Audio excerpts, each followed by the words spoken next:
పశ్చిమ బంగాల్లో నిర్వహిస్తున్న ఓటరు జాబితా సమగ్ర సవరణ ఎస్ఐఆర్ ప్రక్రియ వల్ల 40 మంది చనిపోయారని టీఎంసీ ప్రతినిధి బృందం ఈసీ ఉన్నతాధికారులకు తెలిపింది. ఎస్ఐఆర్ కొనసాగుతున్న వేళ TMC Rajya Sabha MP Derek O'Brien నేతృత్వంలోని 10 మంది సభ్యుల ప్రతినిధి బృందం ఈసీ ఉన్నత అధికారులతో సమావేశమైంది. ప్రధాన ఎన్నికల కమిషనర్ జ్ఞానేష్ కుమార్ చేతులకు రక్తం అంటిందని ఈ సందర్భంగా టీఎంసీ ప్రతినిధులు మండిపడ్డారు. ఎక్కువ చొరబాట్లను ఎదుర్కొంటున్న ఈశాన్య రాష్ట్రాల్లో ఎస్ఐఆర్ను ఎందుకు చేపట్టలేదని ప్రశ్నించారు. లోక్సభ ఎన్నికల్లో సరిగా ఉన్న ఓటర్ల జాబితా ఇప్పుడెందుకు నమ్మలేనిదిగా మారిందో చెప్పాలని కోరారు.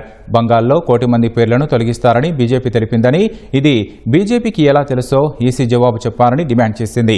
40 మంది మృతి చెందారన్న టీఎంసీ ఆరోపణ నిరాధారమైనవని ఈసీ పేర్కొంది. డిసెంబర్ 9న ముసాయిదా జాబితా విడుదల తర్వాత అభ్యంతరాలను సమర్పించాలని కోరింది.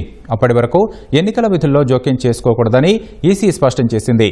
ఎన్నికల విధానాల్లో తప్పుడు సమాచారాన్ని వ్యాప్తి చేయొద్దని పార్టీలకు విజ్ఞప్తి చేసింది.